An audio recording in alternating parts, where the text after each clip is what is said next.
Hi. I didn't have time to record a promo for tonight's show at home, so here I am outside the Ann Basker Auditorium where tonight the Courier is going to be holding their Courier Candidates Night for Position 2. Coming right up.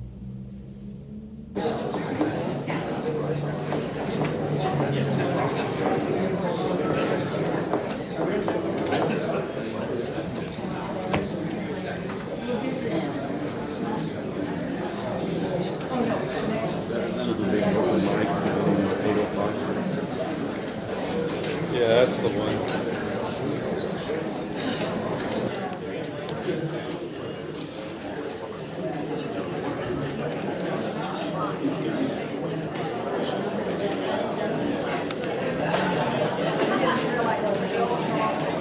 That's not the point of that story, right? Yeah, you know. That's what an editor's supposed to do.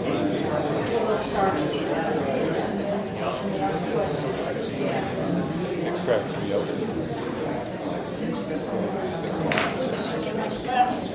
What the heck?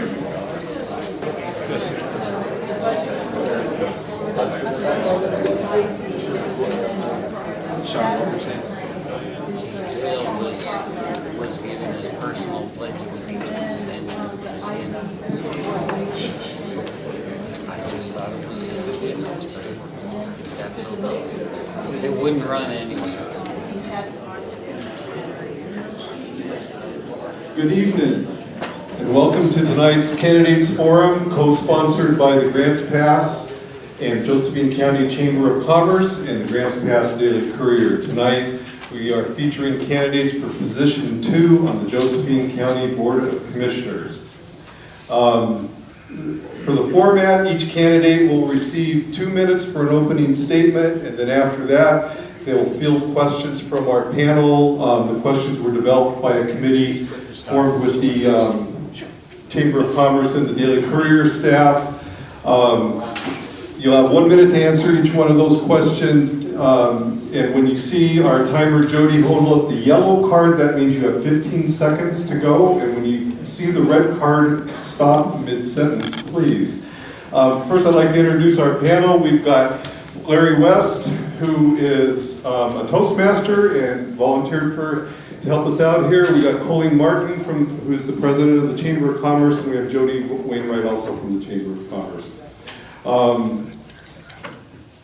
During the opening statements, we'll start with candidate Casanelli and work across the panel. And then the first question will be directed to Dan DeYoung, and it'll come across, and then Sandy will go last on that one. And with each subsequent one, we'll work across so that no candidate has to always be the first to speak or the last to speak, and everybody will kind of get rotated through in that order. There are 3x5 cards and pens on the tables out in the lobby, and plus there are chamber ambassadors here that will also be making those available. If you would like to submit a question to our panel, they will be looking them over during intermission, and then the second half of tonight's forum will be dedicated to asking questions from the audience. When you're considering submitting a question, please note that we will give preference to questions that can be asked of the entire panel as opposed to just directed to one or two. At the end of the evening, each candidate will be given 1 minute for closing remarks, and when we do that, we'll kind of throw things off because we will have been going across this way all night, and so for final closing statements, we'll start with candidate Webb and work backwards. We'll just see how ambidextrous we all are. That's all I got right now, so we'll start with opening remarks with Sandy Casanelli. Thank you very much. It's a pleasure to be here.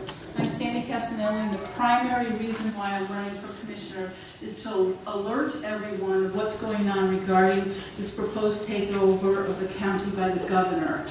It's imperative that we keep our sovereignty. We don't need commissioners who will abdicate their authority to the state. The current Board of Commissioners wants to circumvent the will of the electorate who voted down 8 levies or taxing districts since 2004. It's all for the tantalizing allure of some short-term matching funds. We'll need to keep an eye on the sneaky developments regarding this issue. It will impact our wallets in a big way if they succeed. There is no fiscal current crisis. It's simply a fictitious creation of the commissioner's own making. It is not based on fact. Crime statistics do not support their premise, and neither do the actions of the board. They steadfastly refuse to give money to the sheriff from road reserves, unexpected SRS Title I revenues, and general fund money originally allocated for unnecessary water testing. The latest proof of their hocus pocus occurred last night at the first budget session. They presented a status quo budget baseline that essentially gives each department the same money that they got last year. This would not have been done had there truly been a fiscal emergency. Don't believe the lies, I don't. We'll need to keep an eye on the sneaky developments regarding this issue, and I will do everything I can to stop this outrageous betrayal of the citizenry. Please consider voting for me, Sandy Casanelli, position 2. Thanks.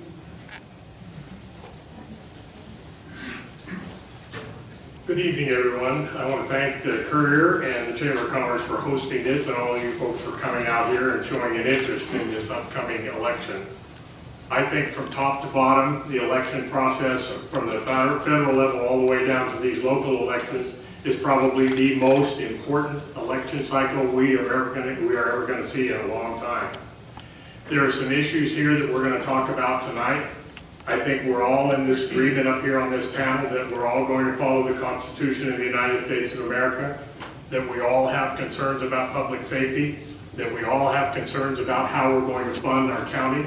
But one of the things I'm very interested in is what is the level of service that the citizens want.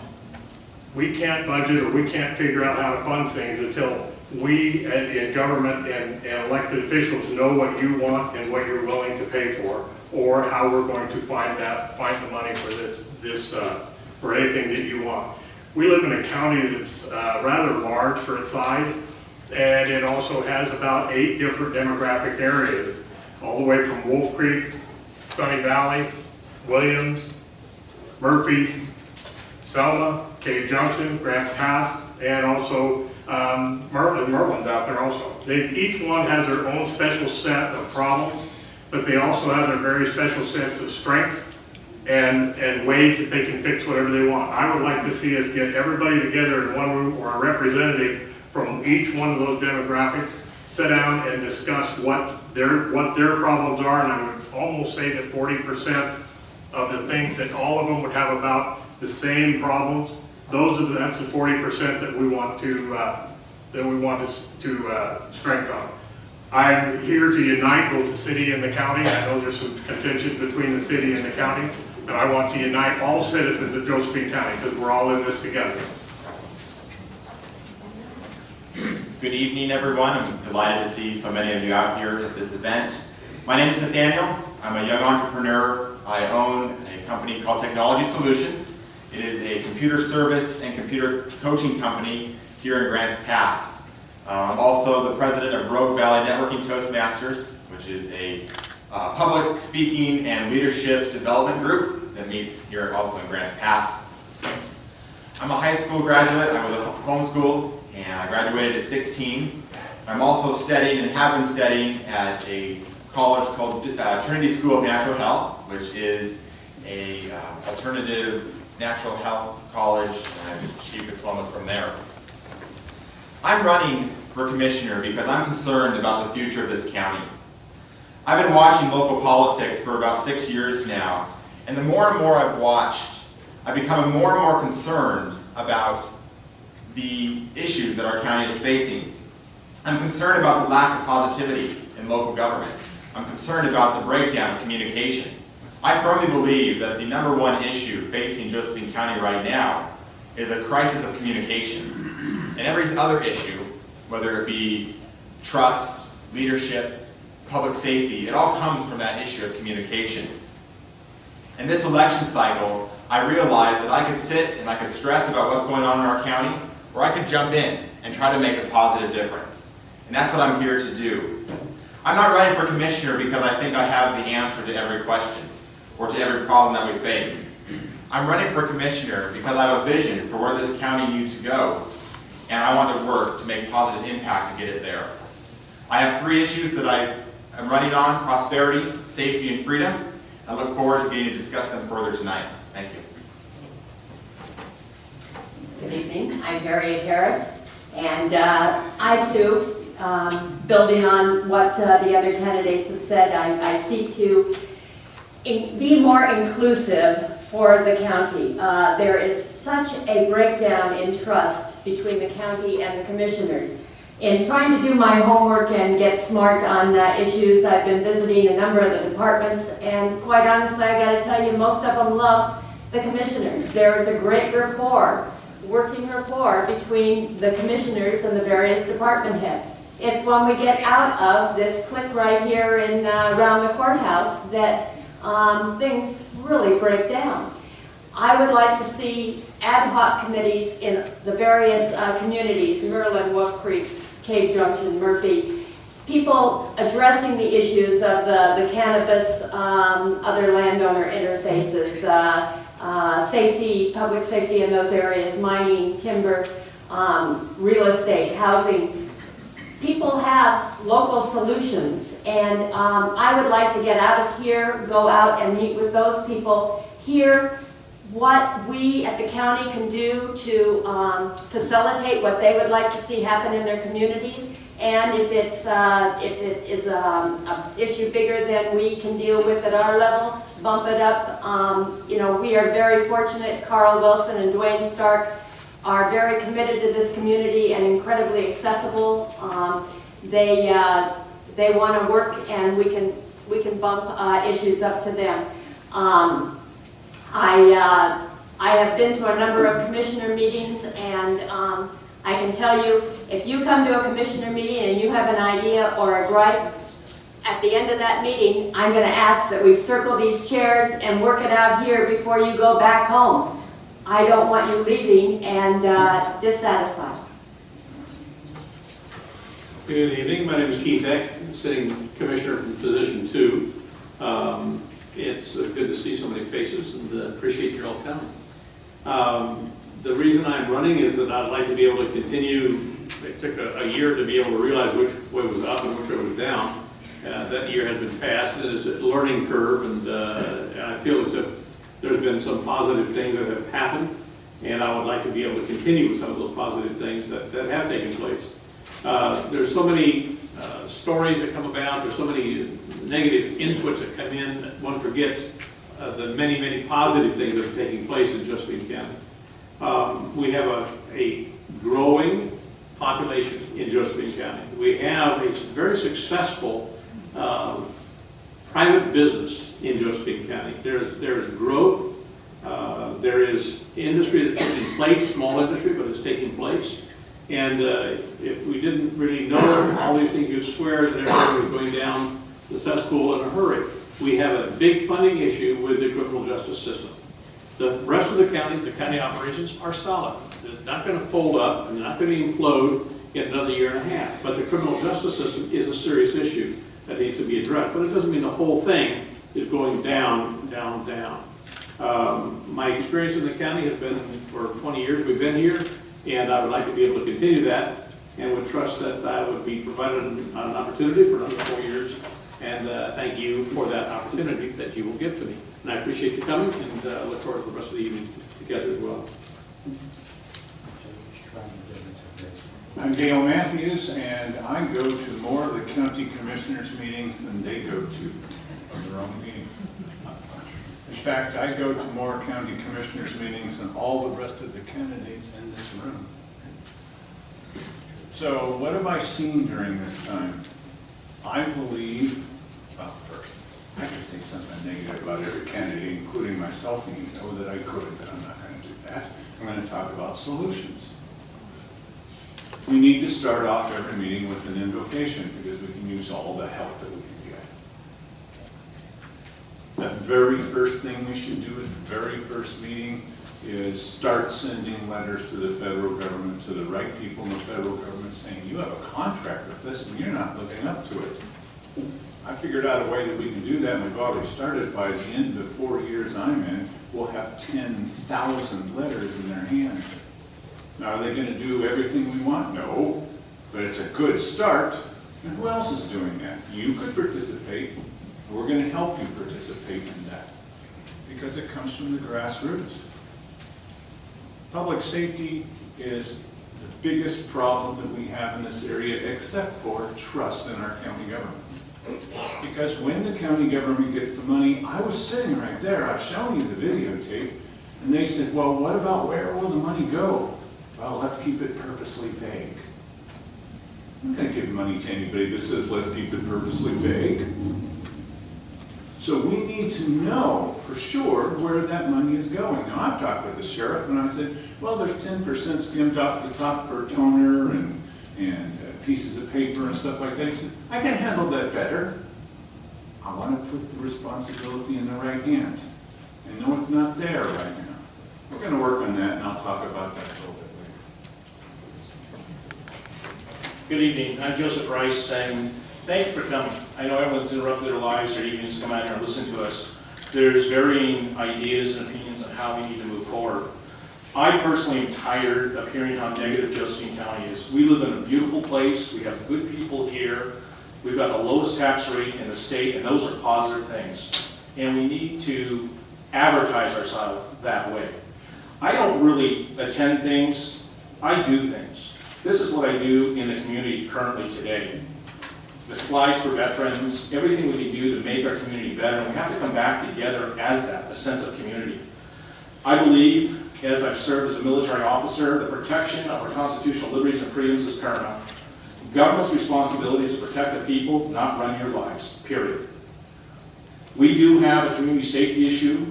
9-10 times citizens of the county have said they cannot afford to fund it, and we have to look at alternative means. I believe in neighborhood watches, community watches, and resident deputies out in our county. Build relationships with people within our communities.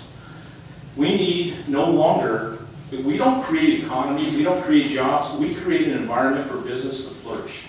And we have to look at the regulatory environment that businesses within Josephine County are faced with, and we have to clear the way. Last week at a forum, we had a business owner, owns 2 businesses, is talking about shuttering his doors because he can't afford to stay in business any longer.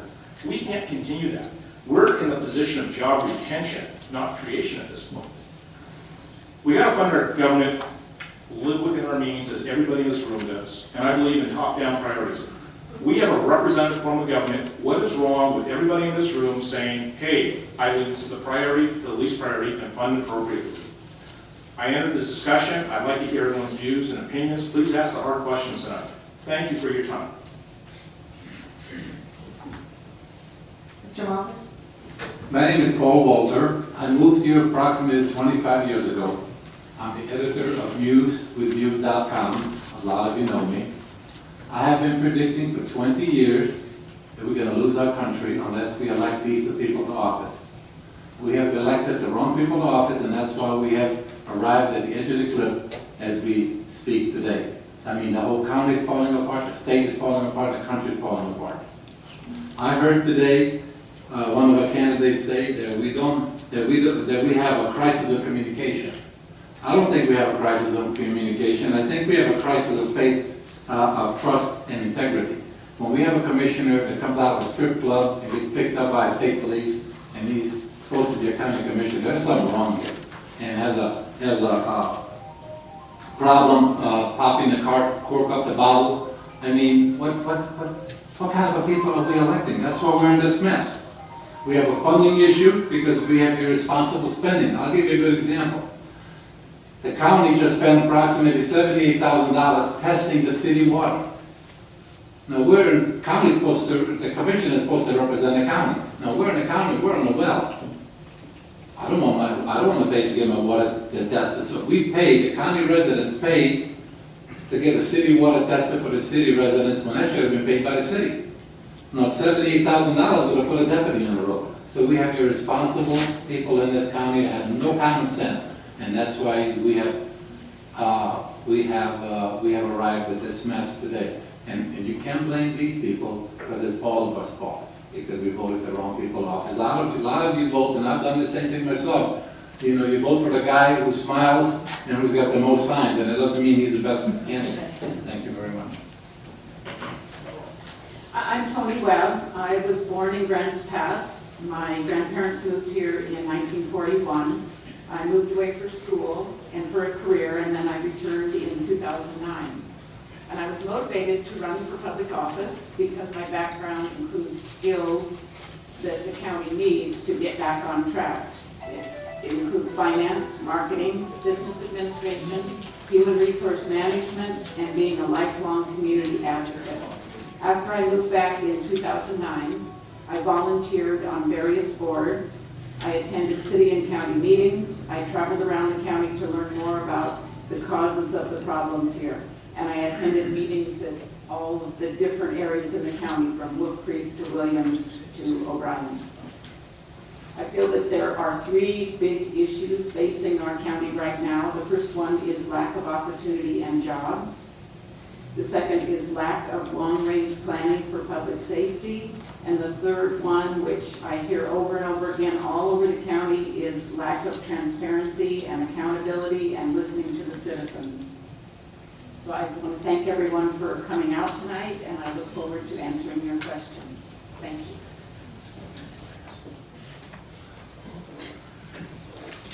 All right, what we'll do now, we will begin with Andy Young. I'll ask you a question, and we will rotate the same question all the way down.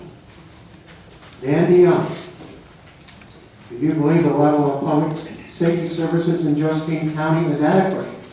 What policies would you pursue to improve the situation?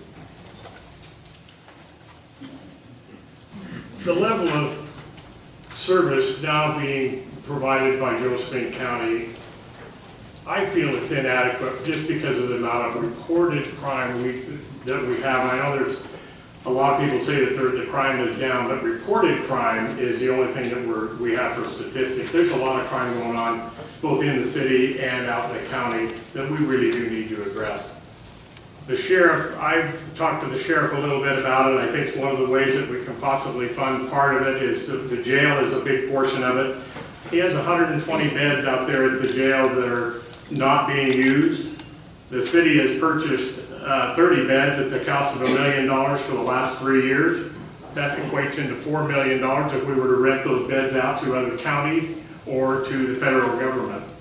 I will look at every option that there is. Some of them are going to be unpopular. That's what we're here for, is to make those tough choices. Okay. Yeah, this is a question that I've thought about and put quite a bit of extensive thought into. I do believe that our sheriff's office public safety level needs to be improved. But one of the big concerns I have about the way we've been looking to improve it is the lack of looking for long-term funding solutions. And, you know, I've talked to many different people throughout the community, and, you know, we think about the property tax levy, we think about going to the governor, and what is that, 18 months, 3 months, or 3 years, 5 years, 4 years? These are all short-term band-aids to a long-term problem. I think we need to take a serious look at, first, going after the federal government for the lands that we're not receiving compensation on. I think the lawsuit in the process is very important, needs to be pursued, but I also believe that the 30,000 acres that our county owns needs to be taken a hard look at to find out how we can maximize the revenue from that. Harry and Paris. So I agree with going after, one, I agree that I think there is a public safety issue. Two, I've gone on record as saying that I don't support the property tax. I did work the last levy. I do think that there's a problem with public safety, but working the last levy, I did encounter 2, 3, 4 generations living in one home and expressing the idea that they could not take a higher bill. And I have been working in a ministry for the last 15 years that tries to help people survive in the homes they've got, and so I don't want to put any more people out on the street.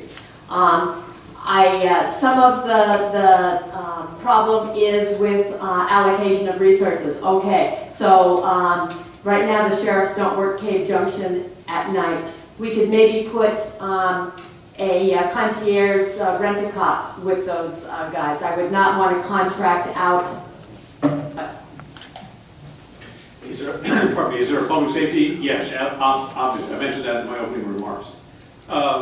Remember the criminal justice system, and it is a system. And it includes the district attorney's office, includes the jail, the sheriff's department. It includes the the parole and probation office.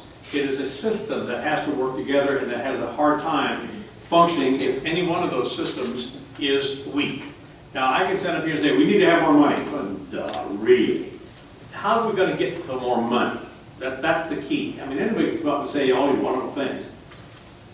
I will put a nail in this coffin of this thing of going to the governor. I'm just confess I'm tired of having that thrown around my neck.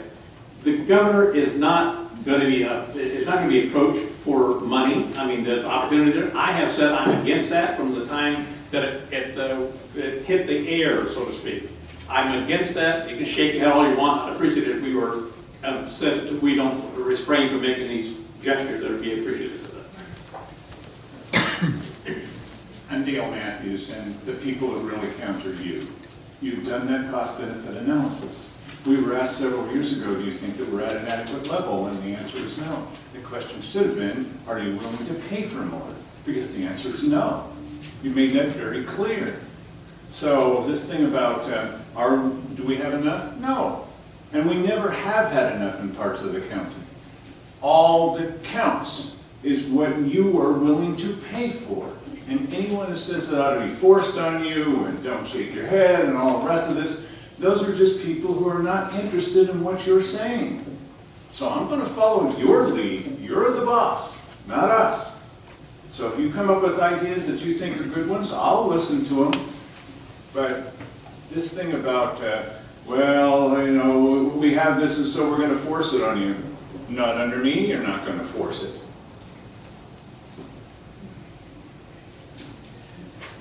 The county's huge. So what is an adequate level of staffing and safety? It takes 5 patrol deputies to staff 1 patrol car. That's 20 deputies for 4 24/7 patrols. We need detectives to work the backlog of crime. That's a fact. We need transparency in the budget. It is the sheriff's responsibility to say, this is what I need for staffing, and give us a baseline as to how he arrived at that figure.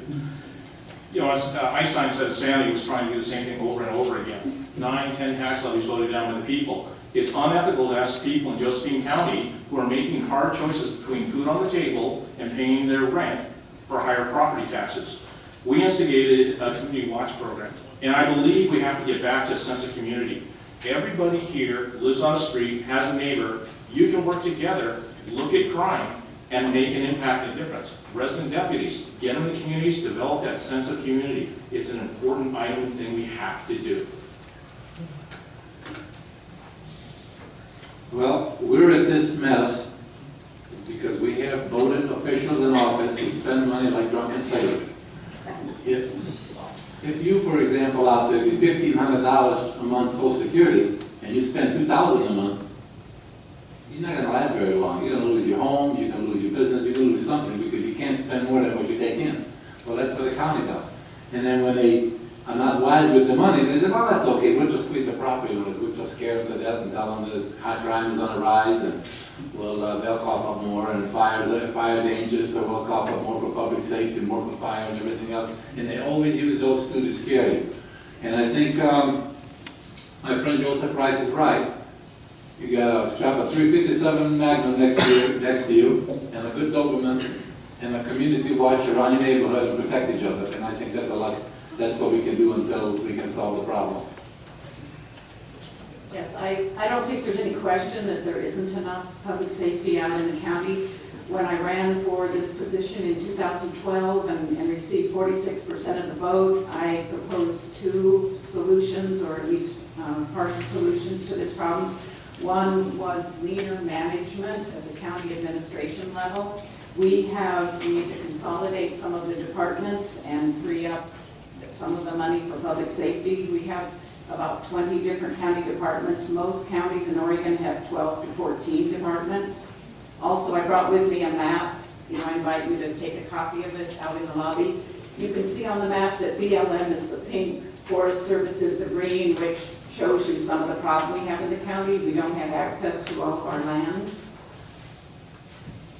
And we need to better manage our 30,000 acres. 20,000 is under our control for sustainable timber management. Douglas County only has 4,000 acres under their control, and they receive $750,000 in revenue. This question, we're going to start with you. Sandy. Oh, excuse me, Sandy, I'm sorry. That's all right. Sorry. Thank you. I just want to say that the biggest solution to this problem is to have commissioners who fund the sheriff first. We don't want to fund the sheriff last like we've been doing in order to hold the electorate hostage so that they might pass another levy or taxing district. Perfect example of where we could get this $7.8 million for the sheriff is to utilize the resources that we already have. The state legislature had given us House Bill 4175 that said we could take road reserves and give them to the sheriff for rural patrols. We don't have rural patrols. That's one way. We could have used the SRS payments that were unexpected, another $1 million. We could have taken the more than $500,000 from the general fund that was allotted to water testing. A lot of ways to do this. Thank you. Nathaniel, we're going to start this question with you. Grove Community College has a bond measure on the May ballot 1769 for capital costs to improve facilities. Do you support this measure? No, I don't. And I really believe that, we talk about making public safety a priority and all of that. We really need to be careful in the money we spend, and we need to, represent what the people want. I'm not sure if that's going to go through. Obviously, none of us know. But I don't believe that the people should need to do that. So the community college wants to put a bond measure on the ballot? Yes. Leave it up to the people. I love these signs that say, no taxes under my term if I'm elected commissioner. Ladies and gentlemen, you make the decision. If you vote in a tax as a commissioner, if we're swearing that we're going to do what you want, there will be a tax. It is up to the people. I get one vote on my personal ballot, the same as all the rest of you. So we will do what the people want. Or I will. Yeah, any kind of taxes have to be approved by the vote of the people. So then we could really tell me the difference what one person happens to feel one way or the other. And I'm also putting a nail in this coffin. The sheriff currently, out of the general fund budget, the budget of the county, discretionary funds, the sheriff currently receives 80% of the money that we have to dispense in the county. That's pretty well funded considering the cost of the money that we have available in the county. So it's not that there's a shortage of skipping on him. The problem is there's just not a whole lot of money to send. What is available, we send 80% of that to the sheriff's department. Mr. Matthews? Well, what lesson can we learn from this? These are 6 deputies that are retired deputies. They're going to be run through the sheriff's department. They're going to be armed. Well, they won't really be trained. Hey, and with the children? Really? That's 6 deputies for under $200,000. Now, is that going to be helpful? Probably. Could it be helpful anywhere else? Hello? Well, one would think so. Why aren't we doing a lot more of that kind of thing? We could. And when you have $1 million that came in as a windfall, well, you think if you divide that up into 5 years, 6 part-time deputies, okay, for 5 years, that's not a bridge to nowhere. Why aren't we using that kind of thinking in deciding how we're going to keep people safe? And is it really true that the children don't need to be any safer than anybody else? There are lots of solutions. There are smaller ones, but we're going to have to concentrate on those smaller solutions because we're not getting the big one. Mr. Rice, would you like me to read the question again? That's okay. Out of respect for the question, answer it. Personally, no. But that's my vote. Now, it's a representative government, so with a bond issue on the ballot, the people get to decide that choice. If they want to support the community college and renovation and infrastructure, that's their decision and choice. Me personally, I won't do it because right now, understanding the dynamics of families in the county, we tend to kind of make our decisions. There's nothing wrong with this, but the city is very vastly different in values from the county. People in the county are struggling, and they have the right to decide if they can afford it or not afford it. And that's important. It can't be imposed upon them. Me personally, given that public safety is a priority, we have to approach these items in a different way of thinking because the same way is not working. So on this, no, I wouldn't support it, but again, the people's decision. I don't support this either, and I'm questioning here, how did this get on the ballot? Now, there's two ways to put things on the ballot, either through the initiative process or the commissioners put it on. Now, I don't think, as a commissioner, I would never put this on the ballot. If they wanted something like this on the ballot, they should have go out and get signatures like we all have to do. And the problem is, because when the ballot title is written, yes means no, no means yes, and you can fool people. Look, they voted for Obama twice, so they were fooled. So it's easy to fool people. So I would not put this on the ballot, and I don't support this. Ms. Webb? You know, Road Community College was started in Grants Pass, and over the years, more and more of the money has gone to Jackson County. And so I don't support this. I would support it if it was just for Josephine County, because I think we sorely need improvement in the facilities and the programs out on Redwood Highway.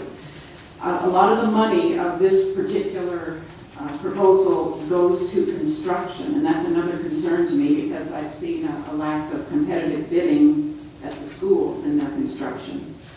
So I don't support this particular one, but I would support one for Josephine County. Ms. Casanelli?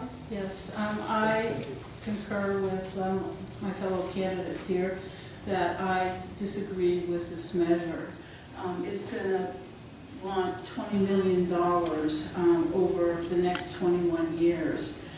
I really think people should consider indebting themselves for a whole 21 years, especially, as Tony said, that it's going to be shared with Jackson and Josephine County. Every single time we do this regional business, we always get the short end of the stick. I remember I used to teach classes at Road Community College and community education classes. It was vibrant. We had a lot, pages and pages and pages of classes. As soon as we merged with Medford, the amount of class offerings in Josephine County plummeted. No, I'm opposed to this. Mr. Dion? Could you repeat the question, please? Happy to. Road Community College has a bond measure on the ballot 1769 for capital costs to improve facilities. Do you support this measure? Road Community College has been out there for an awful long time. I think that the fact that it is on the ballot is the very most important thing about this. This is going to be up to the people of Josephine County to either pass it or not. We all know how much each one of us can afford, and there's a price tag on it. I'm all for education. I think one of the problems that we have around here, we're constantly talking about jobs, but I think part of that is education and training people for the jobs that are available in this area. Community colleges are very important from that aspect. Capital improvement, that's a pretty tough one there because that's an awful lot of money being spent, but at the same time, it will come back and probably a lot of that will be construction jobs for here, and there's more jobs.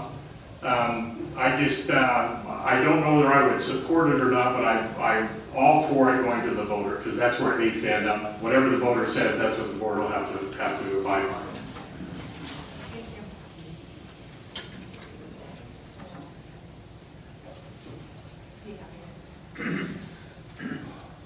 Harry, what is the appropriate role for county government in economic development?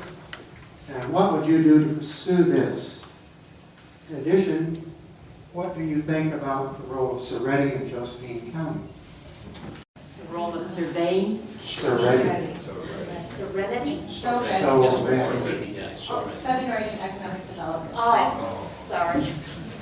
Sobriety? What are we looking at? Sorry. So, economic development. All this stuff is so intertwined.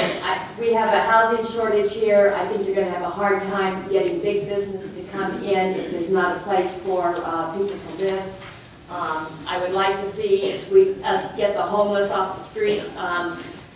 Had a nice article in the newspaper about my caring about people, and I do care about people. But people who don't want to be helped and that just want to use our forests and streams for camping and toilets and camping out in our alleys. Once we've made housing available and are making our agencies available to helping them, if people don't want to be in our community and abiding by the same rules the rest of us do, I'd be encouraging that we move them on. Those things I think would help law enforcement and prosperity. Economic development, or community development, economic development is hand in glove. And that's one of the reasons why the Board of Commissioners recently hired a new community development planning director. And she's going to be involved in this community development in a greater percentage than she is involved in the planning. The planning department right now is run very efficiently and very effectively. We have some marvelous folks that are working there. The new community economic development director is also going to be setting a standard of trying to help people understand what this big picture means in the community and in our county. So this board has already taken that step as far as economic development goes, and appreciate everybody commending us for doing that. Mr. Matthews? Have you heard that we're in an emergency situation with law enforcement? It's an emergency. In fact, so much that they were thinking of having the governor come down here and take over some of our services. And you've also probably heard that the sheriff's department and lack of funding for that is actually affecting economic development because people don't want to move here. Every meeting should start with the state of the emergency, but it doesn't. So what we should do is we should take all of the economic development money during this state of emergency and give it to the sheriff's department. All of it. Right now.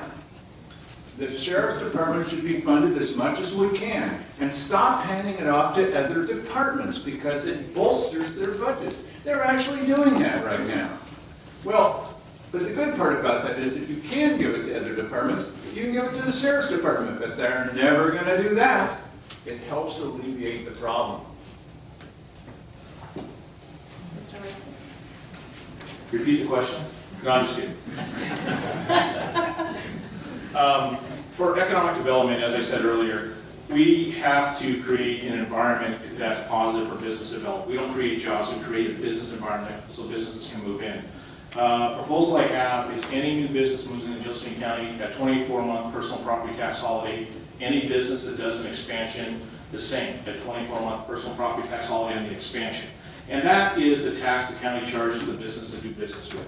It costs the county nothing, but it gives an investment in that business to get its financial legs and be underrated for long-term stability and job stability. I am a small business owner. You asked about SoReady. I've utilized SoReady. I've utilized their economic loan program. I've been assisted on that. And it helped us get over the hurdles we needed to be. I think as the county moves forward, though, we need someone to focus on selling Josephine County as a positive place to move your business.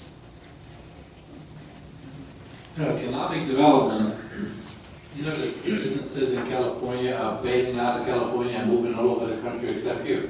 Why are they not moving here? I mean, there's a good incentive, no taxes, because there's no one out there trying to put these businesses to bring them here.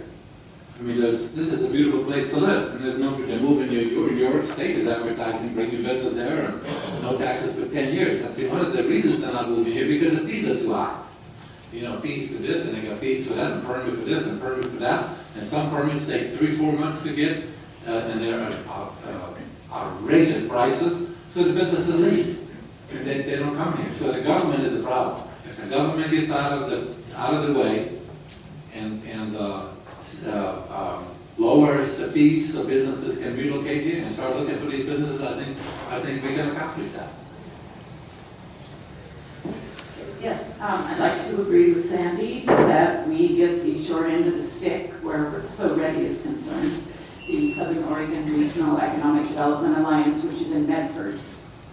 And it's pretty much known, most people that go to the meetings and are involved know that we don't get our fair share of the advantages of that group. We are one of the few counties in Oregon that do not have an economic advisory board. We have all kinds of advisory boards. I think we need to create one and involve people all around the county. I started the legal process for a nonprofit economic development alliance because we're missing out on hundreds of thousands of dollars from the state and from private charitable foundations such as the Oregon Community Foundation in Portland. They have made rural economic development their priority. And as Paul said, we need to give incentives to businesses. Thank you. I do believe that the economic development money in the county should be used to remove the bureaucratic barriers that are for businesses. We should be encouraging people to do what they love, what they have a passion to do, and we should not be using that money as massive infrastructure that no one wants. I vehemently opposed Sorority when I was in office. I was opposed to the Paradise Ranch boondoggle, the canola fiasco, the Sorority 5-year strategic plan that wanted more commissioners and an administrative county manager right after the people had voted that down. Beware, the Merlin Industrial Park is Paradise Ranch 2. We shouldn't be given massive amounts of money to that. Mr. Tan. As part of the Grants Pass City Council, we've seen Sorority come to us every year for the last 6 years that I've been on that board. I agree with some of the panel out here that I don't think we've received what our fair share of what Sorority can really do for this county. Having said that, they seem to have most of the industry moving in over in the metro area in White City, and there's a reason for that. We have a very small inventory of industrial land in this valley. Everything slopes towards the river, and we don't have the infrastructure to sell industrial land because all the infrastructure has to be in before you can actually sell that land. I don't think Sorority has been a good idea. However, I think they can change a little bit. There's a pretty good joint effort between the Josephine County and the City of Grants Pass with a new economic development strategy that's just underway now, and I'm going to give them a chance to hopefully this time it'll work, and I think we can all will benefit. You know, Ronald Reagan once said, and I'm paraphrasing his quote here, he once said, "The 9 worst words in the English language are I'm from the government and I'm here to help." And as we think about the role of the county in economic development, I think those words ring true. I don't believe that the county's role is to be engaged in trying to create jobs. I think the county's role is to be engaged in creating the atmosphere for jobs. So how can they do that? By decreasing regulations, making it a good place for businesses and business owners to take risks. Business is all about taking risks, and why make it so hard by having unnecessary regulations, and why not make it easier for business owners to take those risks? Thank you. Okay, Mr. Heck, we're going to start this question with you. What is your background, your financial background in the energy budgets and employees? Give us a little bit of your history and your experience. Basically, my history has been in the Christian church, and my background as a pastor, working in 4 different churches from Colorado to Oklahoma and up to here in Oregon. So there's working with people is the issue. My other next step was working with the Gospel Trust Commission, and took that over in 1997, and with a budget of about $225,000, and 13 years later we had a budget of about $1.1 million. All that money was donated money or foundation money. There was not a dime of federal monies or anything of tax monies involved in that work of the Mission Lab. So working with budgets is not a new thing to me, and working with people is definitely not a new thing, and they have to have those two come together to make anything work. Mr. Matthews? Because I've been involved in journalism and television since I was 16, I have run groups of people to do projects that have immediate results that range from 5 people to 30 people. And it's working with a lot of type A personalities and trying to make sure that they cooperate and get the job done, because it's not good enough if the product doesn't look good. I have a benefit in that I've not been involved in government spending of your money. I've been involved in watching over what they do with your money and finding out where the problems are. Let's keep it purposely vague. So my main reason, the main reason you'd want to vote for somebody like that is they don't have any preconceived notions about the right way and wrong way to do things when it comes to government relating with other government people. I'm just interested in making sure that you get an immediate product that makes common sense. Mr. Rice. In the military, obviously, as an officer, we manage large amounts of people in very connected environments. The other part of that, as a small business owner, I was the director of operations for a very large domestic international company. At one time, I oversaw in excess of 250 employees in various regulatory environments. My background is in aviation. I'm a helicopter pilot, fixed-wing pilot. So managing budgets, when you start talking multi-million-dollar airframes, insurance, all the regulation goes along with it. At the end of the day, you have to come out with a bottom line, and you have to be profitable. Most of my budget experience has been for end results, so we budget a project and see where we go with it. Currently, I'm one of the owners of recoil suppression systems, and we're working on a Department of Defense project, and in that regulatory environment, very, very hard with the DoD and a large corporation, making sure our numbers and everything match up with auditing. So a very expensive and frustrating experience. Mr. Walton. The most important thing that you must have to deal with budgets is common sense. You don't spend $78,000 to test city water on the county. It doesn't have deputies on the road, and everyone in the county is on the well. I'm not bragging, but when I was 38 years old, I had my house paid for already. Not too many people have a house mortgage-free at 38 years old, because I was wise with my money, and I know how to make money and how to spend it wisely.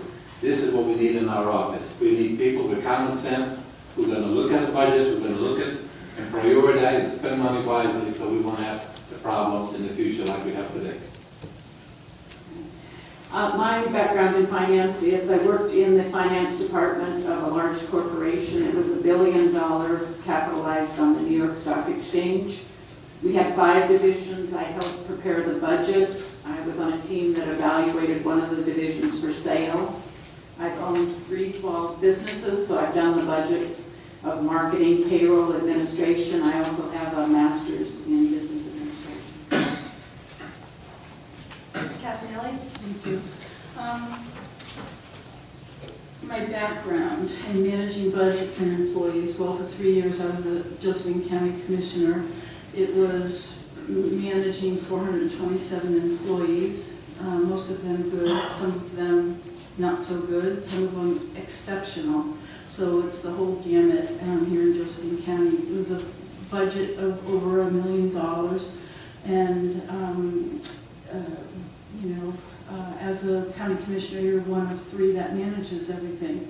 I was the conservative commissioner who wanted more budgeting for outcomes and zero-based budgeting rather than this baseline budgeting of just giving a department the same amount of money every year. The current commissioners are given far too much of their authority to other NGOs and department heads, and they should really be doing their own job.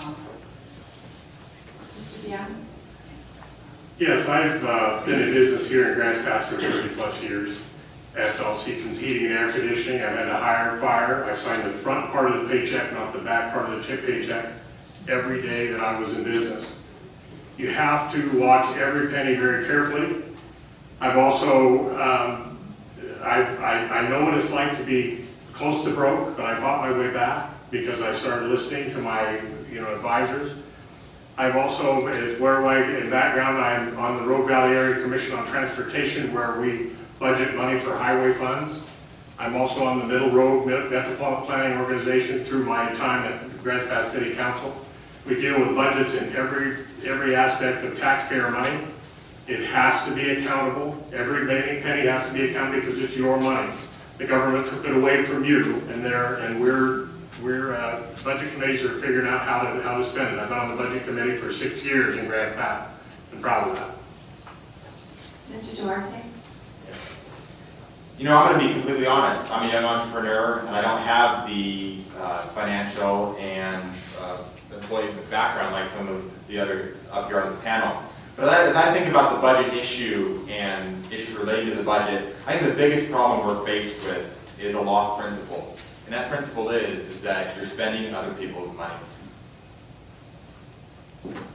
Ms. Harris? And so I worked for the city of San Diego as a analyst, and then joined the Navy, where I served for 24 years, worked with military and civilian workers, managed those, managed budgets, worked in bigger terms, in terms of not so much where I did take care of facilities. It wasn't my money per se, it was worrying about the facilities.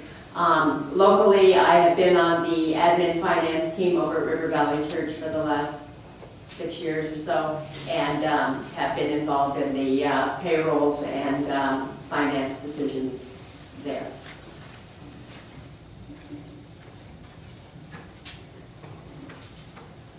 Dale Matthews. Fifth elected, do you have any specific things you would like to accomplish during your term as commissioner? Or what is the one thing you would like to accomplish? I want to make sure that everybody understands that we have a local constitution. You were the ones that decided what you wanted it to say. And one of the things in our local constitution, the county charter, says you will be paid no more than $30,000. It doesn't say 0 and it doesn't say 31, it says 30. Well, the county went to court and they don't have to do that, but they could. And if the state says, well, you got to take more, then I'll take the more, but I'll keep only 30 and I'll give it the rest of it away to charity. But I don't like that because then, you know, it raises my property tax, it raises my taxes, it raises everything. Yes, it does. But if you're not willing to follow the local constitution, don't run for this office. I will take 30, as you said, and follow the rest of the Constitution. Now, we were told by a judge before, well, you can't swear to follow the local Constitution. I'm going to. You're going to toss me out on day one? Joe Rice. Maintain county sovereignty. Josephine County understands our values. Salem does not. We don't hand it out to somebody else. We take care of our own house. We keep it going forward. I want to say maintain decisive leadership within the County Board of Commissioners. Represent the will of the people. You know, our job is to protect the population, not run their lives, and you have to be a representative form of government. You have to see what's going on out there. You have to understand the values of our community. And part of it is clearing off government obstacles to employers. We've talked about public safety and they go hand in hand. We have to establish a sense of community, and I am tired of being told or embarrassed that I don't live in a good county. I love the county. I'm raising my 11-year-old daughter here. My wife is from here. There are good people here. And we have to turn our image around and start talking about the positive. We live in a beautiful place. We have recreational opportunities. We have a very strong workforce, and we have to move that forward positively. Oh, Well, this is very easy to answer. You need to bring accountability back. You need to bring respect back. You need to prove to the people that you're looking out for them instead of your own self and instead of the... I tell you, I don't trust the government. I don't trust them as far as I can see it. Because every time they open their mouth, they lie. And I want to see respect back to where, you know, you serve the people, you mean what you say what you mean, and living within your means. And if there isn't enough money, look at every way that you can to save here or consolidate departments there, to streamline the government, and give the people the opportunity to prosper themselves instead of controlling them from cradle to grave. Yeah, I agree 100% with Joseph. that we live in a beautiful county and there isn't any reason why Josephine County can't be one of the most prosperous counties in Oregon. So my number one priority as commissioner will be to pull the county out of poverty and move us out of our place as near the bottom of the counties in Oregon. Thank you. What I'd like to accomplish, first I'd like to see a more participatory relationship with the public during meetings. The citizens, I'd like to see allowed to vote on agenda items. We can't do that now. I'd like their regular comments for commissioners and 30-second rebuttals like they had when I was in office. I'd like to televise all the government meetings, even the little backroom meetings. I'd like to utilize more town halls. I'd also like to see the public have easier access to the discussed documents. I do believe also that it is unreasonable to expect an impoverished citizenry to replace the federal funds that are legally owed to us. So I would take a stronger stance regarding our federally managed lands. I think we need to continue the conversation about transferring the federal land back to the county for county rule. I think we have a lot of natural resources here in Josephine County that are just not being tapped. We do have the marijuana issue is now coming up.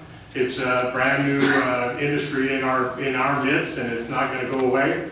I would like to sit back for a couple of years and let the state of Oregon figure out what the rules of the road are going to be, and also give the growers a chance for their industry to stabilize, and then go to them to see what they want to contribute. Right now, everybody says that they're going to fund schools and public safety, but I haven't seen any of that in any of the budgets yet so far. I'd like to unite the people of Josephine County and the city. There seems to be a big divide between people in the county, for instance, don't think that people in the city are county residents. That's not true. We all live here in the county, and I think we have resources and people, very, very, very smart people, both in the county and the city. If we work together, we can fix this thing. Yeah, this is a fairly easy question for me because it comes right out of the platform I'm running on. I want to see our county be prosperous. I want to see and hear that this county is easy for people to start a business in. I want to see this county be safe. I want the community to feel safe once again. I want to find long-term funding solutions. And I want to see this county be free. I want to see the county government respect the Constitution and protect personal liberties. And I really want to see this county have a breath of optimism and positivity within county government. So I agree with Nathaniel, and actually, I guess with everybody here, and that these are interrelated issues. You don't get the prosperity without the law enforcement. You don't get the companies coming in without places for people to live. And cannabis was mentioned. There is revenue coming in from that, but there's going to be friction between cannabis growers and folks out in the community. Some of that's being addressed. Williams has got a pretty good working relationship. In other parts of the county, there's real friction between folks and that were there first and now the growers coming in.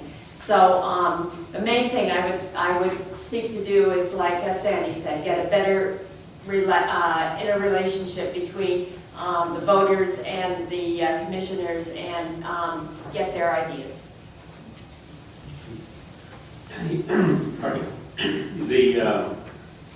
Need to have a more prosperous county. Who would vote against that?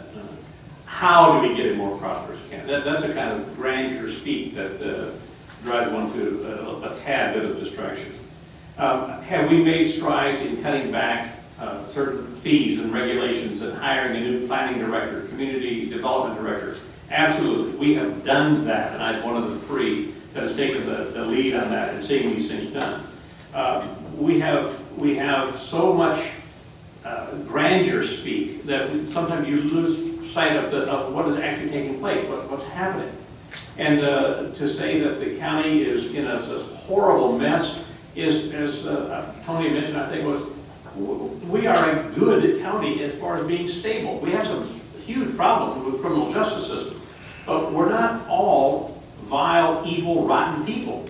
That's a difference that we have in the county, and we need to get past this negative speed. Okay, we're going to take a brief intermission here. We'll come back at about 7:15. If you want to write down a question and leave it for the panel, you may do that now, and we'll see you all in about 10 minutes. Seats. Everybody, please take your seats.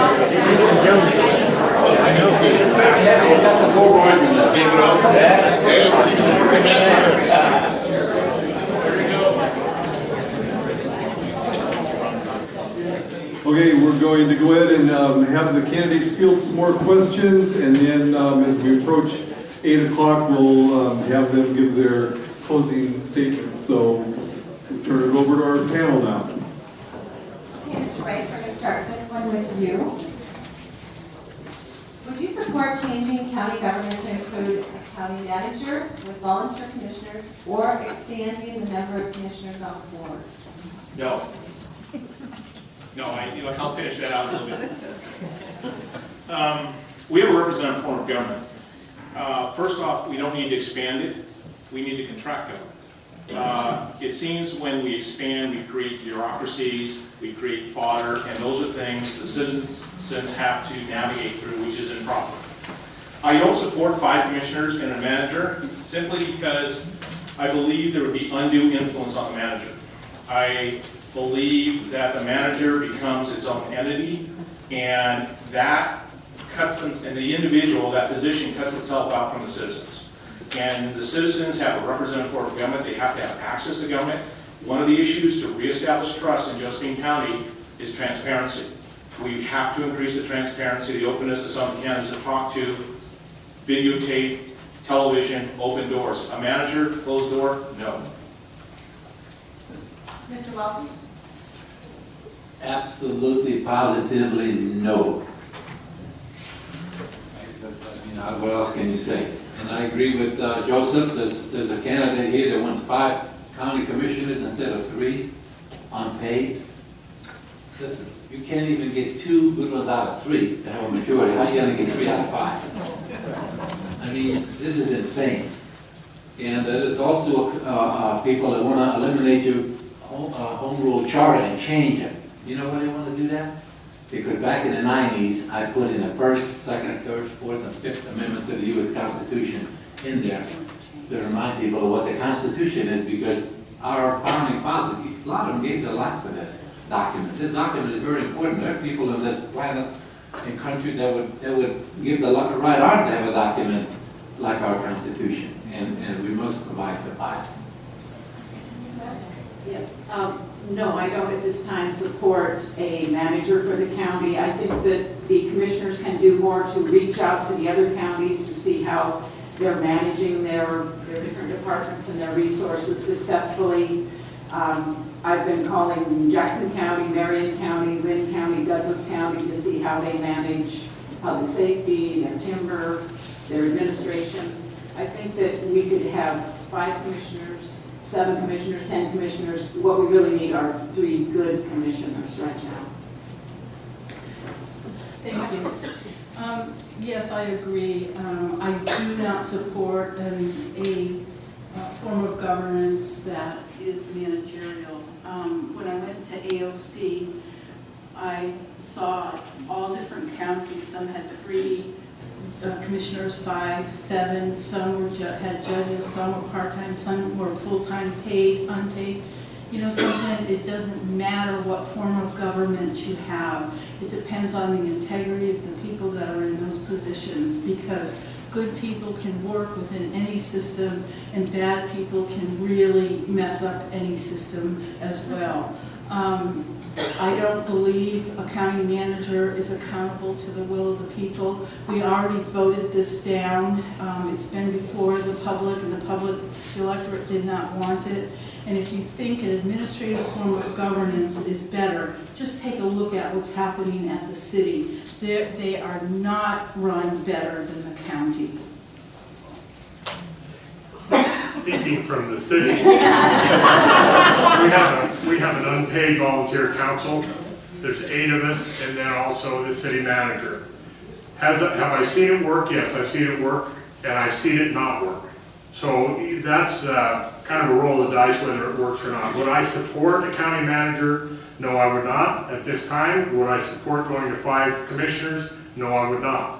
Having said that, this county is huge for 3 people to reach every portion of it and to really get out there and mingle with the people. Sounds like it's easy, but it's not.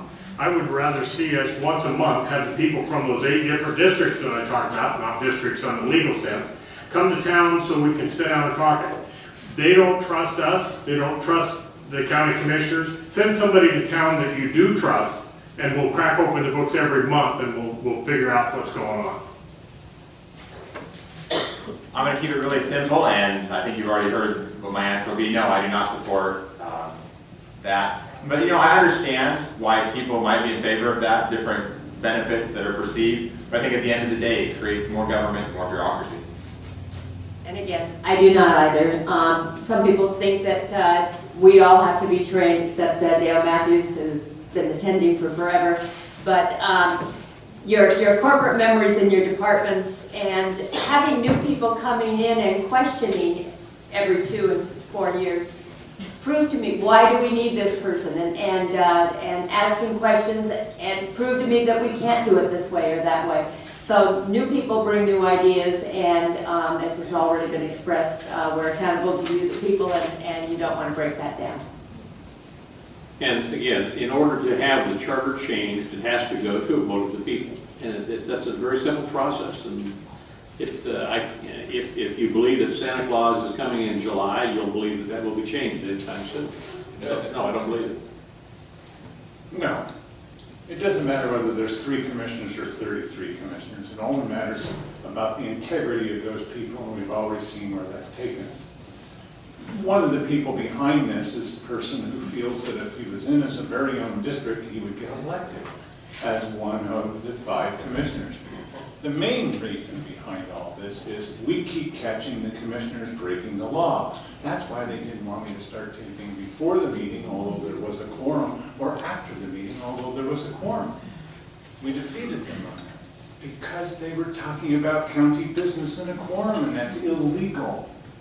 So the only reason to have 5 is so they can talk to each other in groups of 2s and 3s, in groups of 2s, before the meeting happens.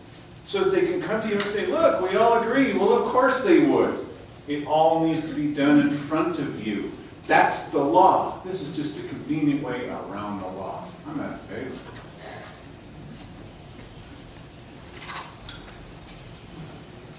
Okay.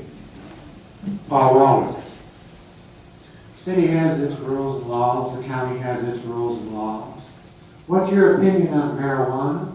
Would you keep the county rules intact, make it easier, and make it harder? Don't support marijuana. It's a substance that if you smoke, you drive, you can get an accident. It's like alcohol. This is my belief. State of Oregon is running commercials and show you how dangerous it is not to smoke and drive because you can get high. To fund the county and backs up dope, which is basically our children. We've already got problems with drugs. We don't need another one. So I absolutely don't support legalizing marijuana. Okay, yes. Well, marijuana is legal, so I think we need to face that. And the cities that have taxed medical and recreational marijuana have really solved a lot of their funding problems. I think we need to take advantage of that for the city and the county. So I think we need to embrace new opportunities, which will include hemp, which is part of the cannabis family. Thank you. This is difficult for me because I really don't believe in recreational use of marijuana. I probably represent the 50% of the people who feel that way. But it really doesn't matter what I think about it. What matters as a commissioner is that you obey the law. And now we have a situation where the federal law says, it's a controlled substance, where the state says, okay, let's, go at this wholeheartedly. It's going to take a while, I do believe, for all of this to settle down. I do think that the poor little situation in Cape Junction, it is directly responsible with a lot of the crime, with the people coming into the valley to take advantage of marijuana, purchasing it and then selling it to other areas. Marijuana is a real tough issue and it's brand new. I'm kind of going to wait till the newness wears off of it. We're all, it's accepted now. It's not accepted in my household. I don't do marijuana, never have. I do have to honor the law that it is in the state of Oregon, that it is the law, but it's still illegal federally. In the city of Grants Pass, we don't allow outside growth because we live in a very urban setting where you have your neighbors to contend with and your neighbors to, you have to pay attention to their rights and their wishes also, be good neighbors. Out in the county, however, it is going to be a cash crop, and I mean cash only, crop for the next 3 or 4 years. I want it to settle down. I think right now the hype is there. We're new on the block. Everybody goes to Oregon. You've noticed all the out-of-state license plates here. You know what they're doing here. They're buying pot. And they're not buying it for medical purposes. They're buying it for recreational and black market. We'll let this settle down for a couple of years, and then I think we can take a real close look at it and find out where we can go. Throughout my campaign, I've taken a very neutral position on marijuana, not because I want to stay in the middle, ride the fence, so to speak, but really because I think as we think about the issue of marijuana, it's very fresh to us right now. And I liken it to the prohibition of alcohol and when that ended, and just the different repercussions that had. I think the next 5 to 10 years are going to be very interesting as we watch what happens with marijuana, the different cultural opinions of it, and we'll just see where it goes. Marijuana is legal, and it is going to bring money to the area. Now, crime follows money quite often, but drugs are killing us. Heroin and meth are far worse. They're epidemic, and marijuana was a problem even before it was legal. There's a levy coming up on the ballot about putting police in some of the schools. I'd like to see dogs in the schools where they can look for drugs and firearms. Plus, you don't have to pay them PERS. So just saying.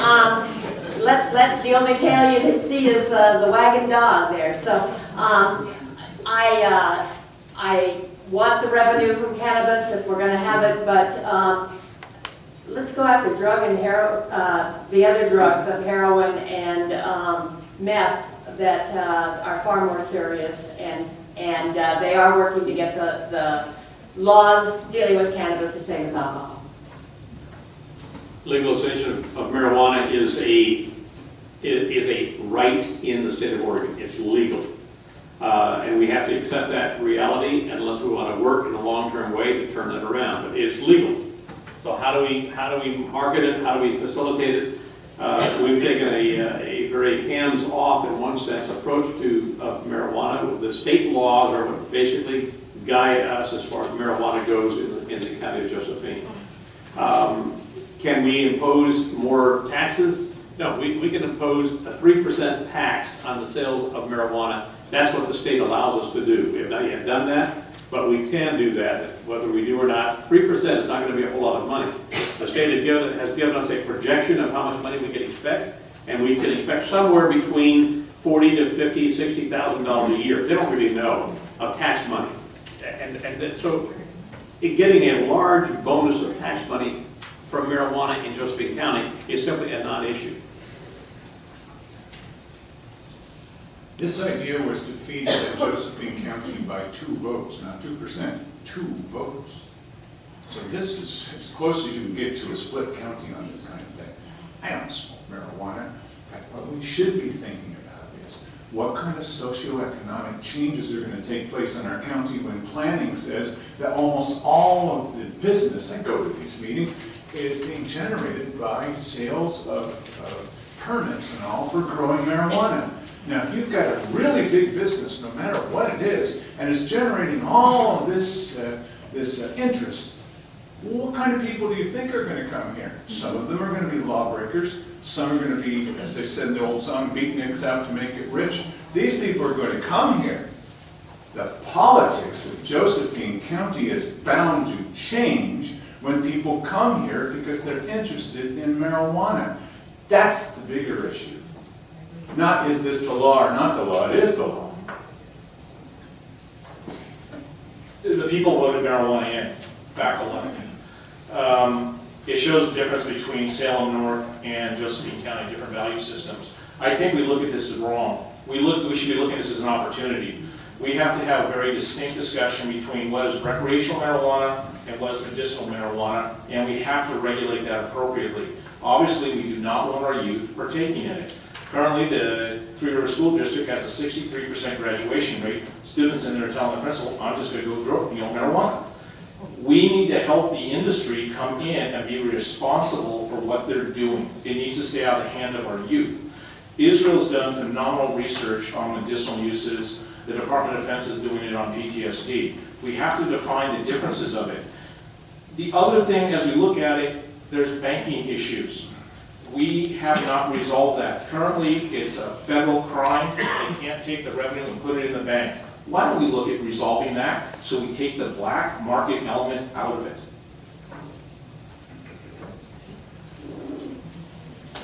This question will start with you, Tony. So this county spends about, we keep hearing people talking about discretionary funds and how we should use the discretionary funds. This county spends between 70 and 80% of their discretionary funds on public safety now, and that's over $8 million. So what, with the remaining $2 million of discretionary funds, what departments would you cut to spend that on? What departments would you cut? Yes. To spend? The remaining $2 million of discretionary funds would have to come from all other departments. Which would you cut? Oh, okay, what would I pull from departments? Well, I think we can consolidate some of the departments, which would eliminate, I think we could eliminate 3 or more department heads and the PERS that goes with it and consolidate the department. Also, we're missing out on an awful lot of money, grant money, by not having an economic development corporation and a grant writer. Even a grant writer for the county would help us. Jackson County gets millions of dollars in grants because they have several grant writers there. So I would not look to just cut people from the departments. I would look to bring in more revenue. Thank you. Ms. Casanelli? I don't think we would have to cut departments or merge departments. All we have to do is allocate the funding that comes in from other sources. Classic example is Public Works reserves. We got $1 million coming in, and the commissioners refused to give that to the sheriff for rural patrols. They had water testing. They were going to spend $135,000 for the next 5 years for unnecessary water testing from the general fund, but they refused to give it to the sheriff for money instead. This is not a fiscal emergency. There are we got $1 million of unexpected SRS Title I money, and they still refuse to give that to the sheriff's office. There's, $2.5 million right there. This is not a fiscal emergency. Do not be deceived. They're coming after your pocketbook. Discretionary funds can be used for various things. And the question was, what would you cut? Which department would you chop in order to keep that money and maybe send it over to the sheriff's department? I think before I would go in there, first off, I would rather see an audit of every department. Start right at every department needs to be audited by an outside source so that we can find out what these departments need to do the very best job they can for the amount of money they're allotted. If there is a surplus left over, fine, that can go back to the general fund. If there isn't a surplus over, a lot of times, and we've audited things in the city of Grants Pass, we've audited every department. Started out with audit has a very, very negative name to it because we all think of the IRS. But now over in City Hall, the people are asking, the departments are asking to be audited, because this way we can find out what it's going to take to give them the money so they can do the job that we ask them to do efficiently. You know, I agree with Mr. DeYoung about the whole concept of an operational audit. This question really gets back to funding and all that. You know, I look at it in two separate things we need to do. The first off we need to do is prioritize spending. And I think that's something that needs to be done immediately, is to determine what is the most important place to put money in our county and then work down from there. But I also think it gets back to increasing revenue. You know, the long-term solution is found in this timber, in these lands, and we have to take a serious look at that. But, you know, I think about it in the sense of a business or a family. If the family or business is falling upon hard times or revenue's been cut, what are they going to do? They're going to look at ways to reduce their spending or spend the money where it needs to go, which areas are more important, or they're going, and they're going to look for ways to monetize the assets they have and bring in as much revenue as they can. So I think Keith is probably going to address the system aspect of this again, and I'm counting on him to do that, because this is a system. You can't just have more sheriffs, but then when they arrest somebody, no jails for them to go to, nobody to prosecute them. And you need a consistent stream of money. If you get a windfall and you spend your time going out advertising, hiring, and training somebody, and then when they come back, they aren't guaranteed that there's going to be money to pay them next year. They just take that and that training and go get a nice job over in Jackson or up in Portland. It's the consistent funding stream for these various departments. And as I said, and Keith has said before, these departments are interwoven. You have to be able to prosecute as well as house them in jail. It's not just the sheriffs in the field. The parks, fairgrounds, public works, and forestry department are all self-funded departments in the county of Josephine. That's what previous board, but also this board, has really encouraged and has demanded to be done. So they don't take any general fund money now. That's because of the leadership that has already been imposed upon them to develop a different plan of what they do. There are certain departments that get a percentage more than others do, and there are some departments that just simply, they don't have the generating source of money available. But to somehow say, we're going to wave a magic wand, we're going to consolidate departments. Okay, great. Show me how that is to be done. It's easy to say, we need more money. No kidding. Jack, flies, whatever it is. How are these things to be done? And that's the big gap between saying and actually doing and getting it done. We'll see if you've heard of any of these. We give people TV franchise funds. That's a lot of money. That goes into the general fund. We have money that comes in, $400,000 this year alone, that comes in from economic development money. That could be spent on the sheriff because they said this is an emergency and that's affecting our economic development. We've got 10% that we're skimming off the top. You thought that this money was going to the sheriff? It's not all going to the sheriff. 10% skimmed off the top. We don't need to do it that way. We just give the money to the sheriff and he'll decide how to spend it. Those are just three of the things that we could be fighting away at, making sure that our money is being spent correctly. There are others. So we can add some of these things together because we're not going to get one magic bullet out of this. We're going to have to add together a number of little things. There's room for improvement, and don't give us any more money until you've seen that happen. You know, we've talked about, I've heard a lot of ideas, I don't agree with a lot of them. The responsibility of government is protection of the people. Anything else, any other department becomes an accessory, if you will.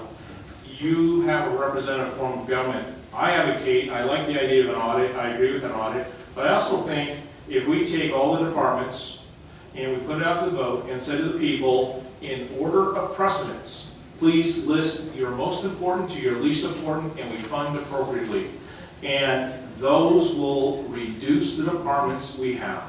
Some may be eliminated, some will go part-time, but it's back to the people in a representative form of government. I believe everybody in this room and in Josephine County is intelligent enough to let us know what they want and what they don't believe they need. And we fund appropriately, and when the money runs out, the money runs out. You know, one thing that I can tell you, I'm not politically correct. I will tell you the truth. The most dangerous thing that any county official can do is accept grants. The problem with grants is there's no such thing as free lunch, there's no such thing as free money.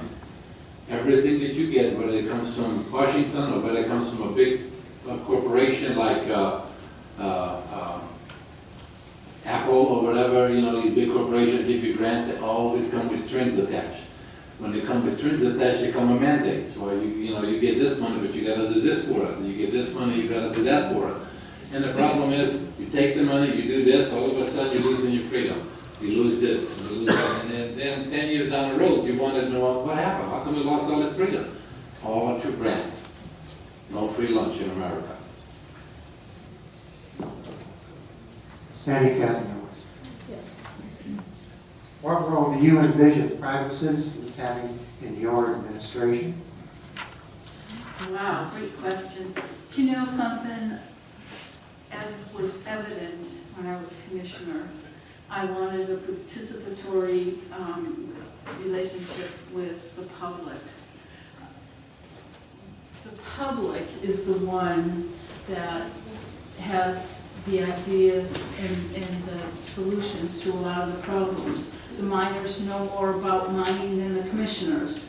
The foresters know more about mining, about forestry than probably the commissioners.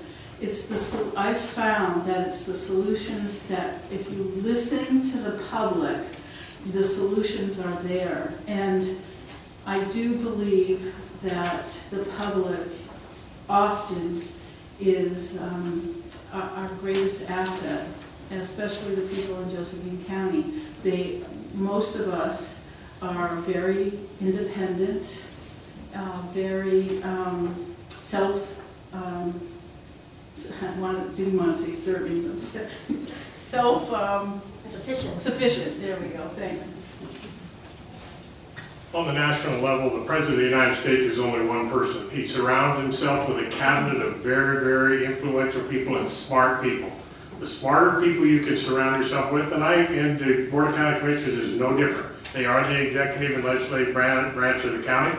They need to surround themselves with people that can advise them as to what's going on. I agree with Sandy, a lot of those advisors need to come from the private sector. They need to be the folks that are out there living the dream, or not the dream, the nightmare, whichever one it may be.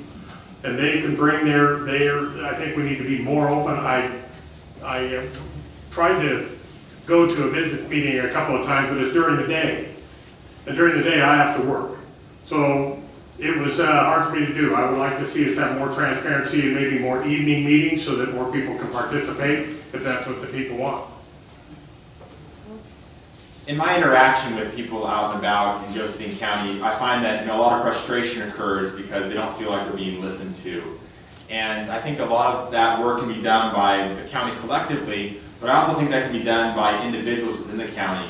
And one of the things that I've promised to do if elected is to host quarterly town hall meetings where it's just me and 2 microphones, and people can come and ask me questions. If I get a room like this, I might even consider having it monthly. That would be great. But I also think there's an untapped medium of social media, and I think that is something that we need to take a serious look at to connect a different spectrum of people as to what's going on in their county. And again, I think we're all pretty much in agreement on this. As Sandy said, the expertise is out there. We can't all be experts on every aspect, nor do we have the passions, nor are the problems going to be the same from Wolf Creek to DeKalb Junction to Williams or Merlin. So people in their respective communities are going to know what their problems are, and are going to think that they have solutions for them. So first is bringing those folks together and hashing out those problems and getting consensus in those particular communities, identifying what they need from us to bring that to fruition. If the problem is further up the chain, then we take it up to Salem. But the people need to be listened to. The answers are out there. There's enormous energy in this county. I mean, look at the libraries. Look at all of the various faith-based institutions with them. The county currently has, and I didn't know this was going to be a question out of the county to death, but there are several hundred of people, volunteers, citizens of Josephine County, that are currently involved in committees, in advisory groups, in support groups, providing help from bikes and pathways to a whole host of different things. So it's not the idea that the county is not doing some of these things. Can we do it better? Of course, we can all do things better. But there's a lot of folks that are involved in these volunteer positions, and there's a lot of volunteers, very talented, very caring, very gifted folks involved in already assisting the county in some way. Can they do a better job? Can we do a better job? Sure, but that's all part and parcel of the same thing. But there's a lot of things already being done that, but I don't want the idea to be that these things have not been investigated or have not been looked at. The biggest difference in my administration would be that there's 9 of us up here, and so it makes sense to have us up on the dais, each with a microphone. With me, we're going to move these people, this imperial court, from up here, there's just 3 of them, and we're going to put them down at podiums. You'll still be able to see everything. And we're going to face the podiums toward the audience. And when the department heads come in, they're not going to face us. They're going to face you because you're the stockholders, you're the stakeholders. They're answering your questions. We'll start off every meeting with questions that were asked last time and how to answer those. You're the most important part of the equation, and we're going to start treating you that way. And enough of this, well, we don't need to post that for the people, it's just the budget. No, that's not going to continue happening. So you can rest assured, if I get elected, as long as I get somebody else there that agrees with this, you will come first because you're the boss. How do you have representation of the people if the people don't have access? That's improper.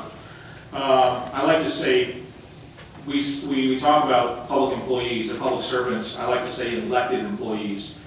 You have to, we have to, I will create an atmosphere of accessibility.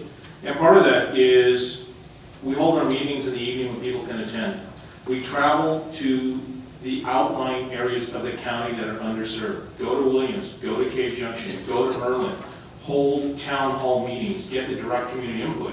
What is forgotten is some people don't have the economic means or resources to travel in here to let their voice be heard. Now sure, you can pick up a telephone, sure you can send an email, but there's a lot more to be said when you can talk to someone face to face, read the body language, understand the dialogue and their concern. It takes a lot of moral courage to stand in front of a microphone and speak. That should always be respected. The most important thing that you folks can do is get educated so you know who to vote for. Now, Mr. DeYoung, the city of Grants Pass was never happy with the county. They don't like the county government. And then DeYoung gave you a clue. He says, we want to unite the city and the county. And with dangerous people running for county commissioners, Dan DeYoung, Melody Morgan, and Keith Heck, because all they will do is serve more government. And the good people running, there are good people running, including myself, and if you don't want to work for me, don't vote for me, that's okay. But there's Ronald Smith, he's decent, and you got that young man, Duarte there, he's also a decent man. I think he's a little young, but he's a good guy, and it's important that we vote right, because you get the government you deserve. Yeah, we do have several, actually many advisory boards that involve the private citizens, and we rely on them for advice, to look at different issues in the different departments, and to volunteer for projects. But one huge gap that we have here in the county is that what is being done by these advisory boards is not shared with the citizens. If you go to the county website, there's just a short description of the advisory board, They don't list who's on the advisory board, who to contact, when the meetings are. They don't list the minutes. The minutes are just filed in the clerk's office. And other counties have a much better description of the advisory board so that people know what's going on. And I think that we can also have updates in the local newspapers so that people know which advisory boards there are, how they can get involved, what's being done. Okay, this will be the last question, and then we'll do your finals. There are hundreds of jobs available right now in Josephine County. We lack qualified people. What would you suggest to balance this? And we're starting this one with Dan Dion. There are a lot of jobs available here. We keep hearing about the job shortage, but yet I have a friend of mine that owns a manufacturing business, and he had 200 people that he interviewed for jobs. 160 of them failed the drug test. He hired 40. By the end of the week, he had 9 left. That is not a jobs problem, that's a workforce problem. We have a terrible heroin problem in this valley. One of the things that heroin is a spin-off of, in some cases, is prescription drugs, painkillers that were initiated from the medical side. I think it's time that the medical community came together with the drug enforcement team and find out, kind of admit that maybe their share is that we need to go to Tylenol instead of opiates. I think we need to have a workforce training. If we need welders, it's been a long time that everybody needs to go to college, but we need welders. We have a shortage of welders, not a shortage of psychoanalysts. This issue goes further than county government. And I really think this is an issue of culture, and this is an issue of family and churches and private organizations. There's ways, yes, the county can be involved, but if we're going to see this change in having a good workforce and all of that, this begins outside of government. This begins in the family, in the church, in groups that are working together to improve the culture and morale of our citizens. Again, interrelated solutions to interrelated problems. And so, drugs are destroying our workforce, and we need jobs that we have qualified people to do, so the training aspect. We need law enforcement so that when people violate the drugs, we can cite them and arrest them and punish them. So the job problem is related to all the others, and I think the prosperity for this county is going to depend on all of us stepping up to do that portion that we can control. So, The problem of drug abuse is not an individual issue. It's a community-wide issue, and we need to address it as a community. If I want to reward people for bad behavior, I'm going to get bad behavior. If I want to feed everybody who comes, regardless of the condition in which they come, I'm going to keep having people come who want food. If there's no correlation between responsibility, personal responsibility, and the acquisition of things that I say I need, then we're just shooting in the dark. We'll always have the problem. But that is a societal issue that needs to be addressed. Having 13 years of the mission, there was a correlation between giving out and responsibility to do. And that needs to be addressed as a community issue. And but we need to not just punish, we also need to treat. And that is a combination that goes hand in glove together. Well, you knew eventually that someone was going to ask the question where county government can't do anything about it. I mean, you may not like that, but the point is county government's not going to pass a new law that says don't use illegal drugs. This problem that exists is people are trying to escape, and they're trying to escape for a couple of reasons. One is because they're lazy, or the other one is they don't have any work to do. And so they're going to take drugs because it just makes them feel a little bit better about themselves. Well, one potential thing is if you can make people feel a little bit better about themselves, maybe they won't feel like taking drugs as often. County government's going to do that? Come on, you guys. That's not the solution. You're not really going to try to elect a commissioner that is saying, well, I'm going to solve the drug problem in this county. That's not going to work. I mean, we need to be realistic about it. It's not that I don't care. It's just, that's not something It's like economic development. You can't force that on anybody. It's going to happen, or not.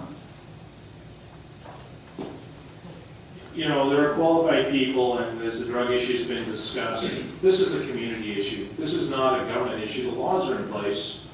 It's a value system. And I'm sorry, everybody in the room here looking at me right now, you need to get involved. It's time to step off the curb, on the playing field and help. I was volunteering out at Hidden Valley High School, and I've got a great respect for the principal up there. And he took the appropriate step. He brought together community members, those with interest, and government. And we sat in a room, he called it Takes a Village, and we started talking about the issues. Open, frank dialogue and discussion. And came up with solutions. But it's going to be a community-driven partnership with government. And it's if you care. I care. You have to get involved with the youth. We have to give them opportunity so it doesn't, we have to remove the hopelessness. We have to give them a positive outlook in future and work with them. This is a variety and complex issue. There's not one solution. If you want a good workforce, you have to look at where the problems are. Kids are graduating from public school system, they can't read and write. They're not taught reading, writing, arithmetic. They throw the Bible out in the garbage can, and that's where the problem is. You need to take your kids out of public school and either homeschool them or send them to a good private school. That's the problem. And you're never going to solve the problem until you address, you're never going to solve anything until you zero in where the problem is, and it's the public school system. Yeah, since I was born here and grew up here, I've seen two issues that are affecting the workforce. The first one is the drug abuse, and drugs actually took a hold in this community in the mid-60s, and the community leaders chose to ignore it, and it's just gotten worse and worse and worse. I think that Joseph is right, it's a community issue.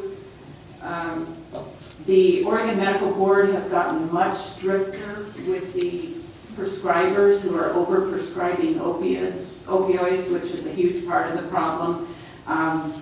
Last month, they disciplined 22 doctors in Oregon, and you can go onto their website and follow every month. And there are doctors here in the county who've been disciplined. Everyone needs to be more aware of that. The other issue is the dropout rate that affects the workforce. And I came across an article that was written in 1985. Our dropout rate has not changed in 30 years. It's at 68% of graduates. Thank you. Well, as I see it, as a society, it would be, I'd really like to see us get back to basics. That's basically it. Family values have deteriorated. Our educational system in a lot of regards is, failing our students, and our religious beliefs have taken a nosedive. The county does spend millions of dollars on drug and alcohol rehab in our county.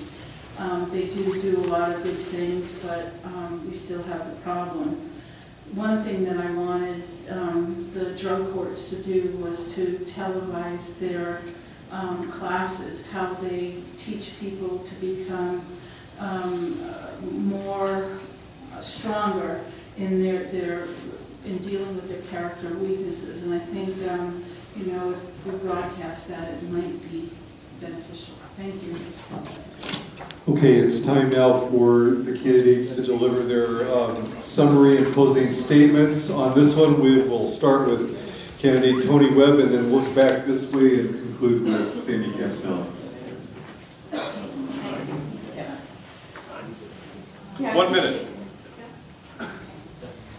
As similar to what I ran in 2012, job creation is my #1 priority because I feel that it affects many problems in our county. Yesterday I met with the corporate owners of 2 square blocks in downtown Grants Pass, and they're looking at a project to revitalize downtown Grants Pass, which I feel is the linchpin of the city and would be a great asset to be renovated. They wanted to know what are the incentives that we have here. And I asked them, what do you want? And they said, we want to see low interest loans, we want to see cooperation if we need it rezoned, any other grants or other help.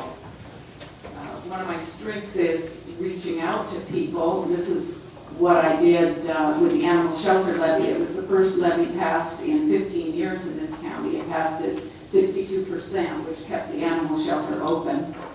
And in wrapping up, I say, as your commissioner, I will report to you monthly on how the money is being spent. Well, as I have said before, it's important that you do your homework so you know who to vote for. We got Ronald Smith, we got Nathaniel Durati. I think they're good people. Myself as well. I'll serve you good. I will not betray you. But please, do not vote for Dan DeYoung and Lily Morgan because they're on the city council and they want to take over the county government. And Lily Morgan, you can laugh all you want. That was also, I'll tell you something funny. I told you 7.5 years ago not to vote for Obama, and you didn't listen, and look what we got. He destroyed our country. And it's important because Lily Morgan is a PERS recipient, and all she's going to do is work for the government and big taxes and big fees. And then you have Keith Heck. He gave us the code enforcement police state, and look where that led us. So thank you very much. We need to move in a positive direction. There's hurdles ahead. We have about a year.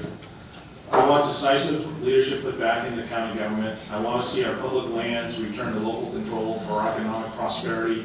I support a lawsuit to return that. I also support the tax assessor giving them a default notice. They haven't paid what their honored agreement was to Josephine County. And once they don't pay, we take it back and we start managing it for our own prosperity. There are issues we have to look at. Your decision is not an easy one. There are good candidates up here. But you have to decide who's going to stand firm, not back down, and move us forward in a positive direction. We have to sell ourselves as a good community because we are. We have good people in here. We have a wealth of retirees that have a tremendous amount of knowledge to contribute to us, and we should all work together. We need to come together as a community, and we can do this. We can turn this around. We just have to take control and get away from this museum mentality. Look, but don't touch. Thank you. I'm Dale Matthews. Have you heard any differences among the commissioner candidates tonight? Sure hope so. One of the things that we need, and I keep suggesting, is rubber hits the road, solutions starting right away. Now, one of the things you need to know is if someone that is elected cannot run the meeting, I mean a county commissioners meeting, you can end up with Simon here running the meeting for a year. If that's what you want, and you wouldn't want to vote for me. But I want to be sure that you know that there are other ways of doing things.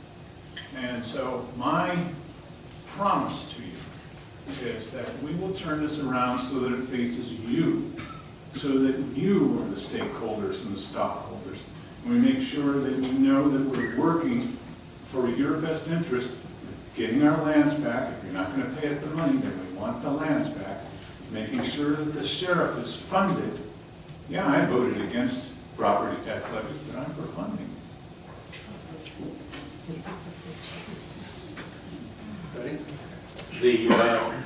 Several times previously, but also tonight, integrity has been used and been used quite liberally. It would be nice if those who throw the integrity around, if they would pay their $100,000 student loan bills and their $40,000 credit cards that are still awaiting to be paid. He's been a little slow on that.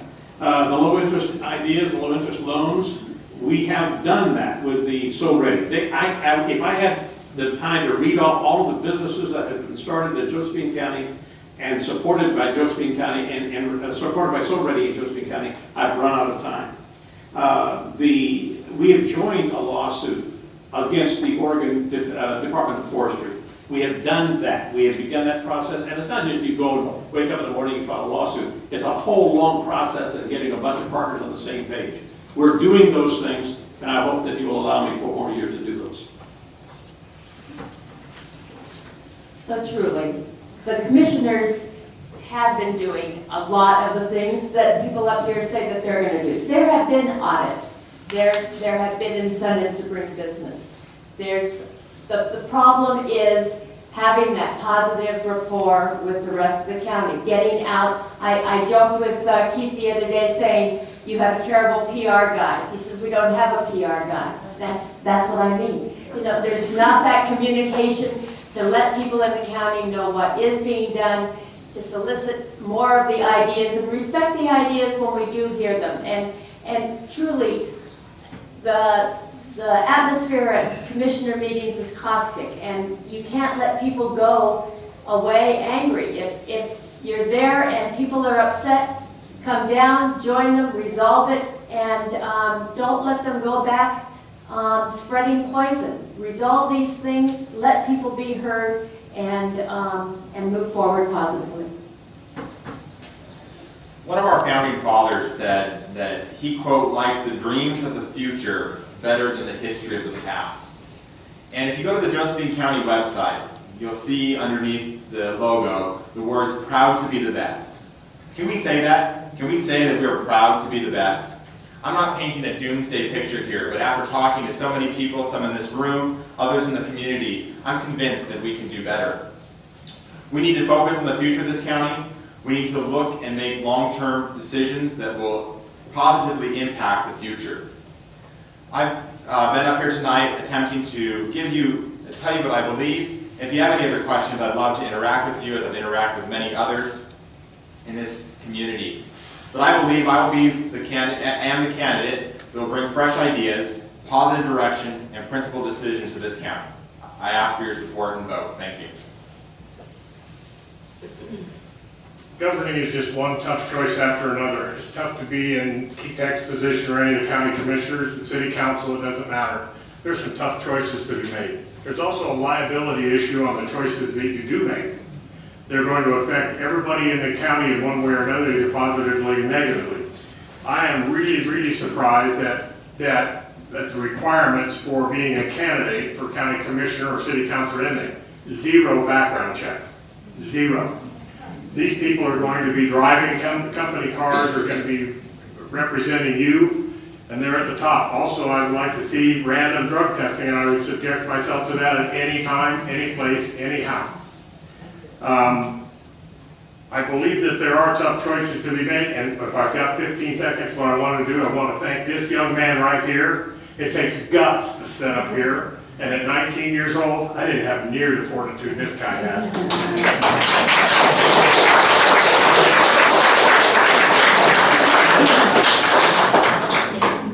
My turn? Thank you. I'm Sandy Castanelli, and I'll run on my record. While in office, I advocated for the Smoke Jumper Museum for 50% reductions in planning and building safety fees, for allowing the public to speak at meetings, for easy access to documents, for televised meetings, for more local management of our forest lands. What I opposed was just as important. I opposed the Paradise Ranch boondoggle, the canola fiasco, Solar Ready's 5-year strategic plan, the emergency operation plan that took resources from the public without compensation, and for the allocation of 4 years of SRS spending in 3. I've proven that I won't betray the citizenry. I won't compromise on conservative principles, and I won't cave under pressure. Please consider voting for me, Sandy Castanelli, when choosing among the commissioner candidates for position 2. Thanks. Okay, this concludes our board decision. Let's have a round of applause for the candidates.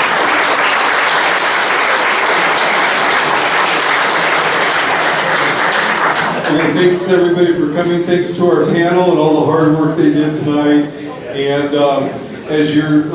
as we conclude here, if you want to socialize or talk about the issues, it's still a lovely warm evening outside. I need to get this place cleaned out and blocked up, so thanks for coming.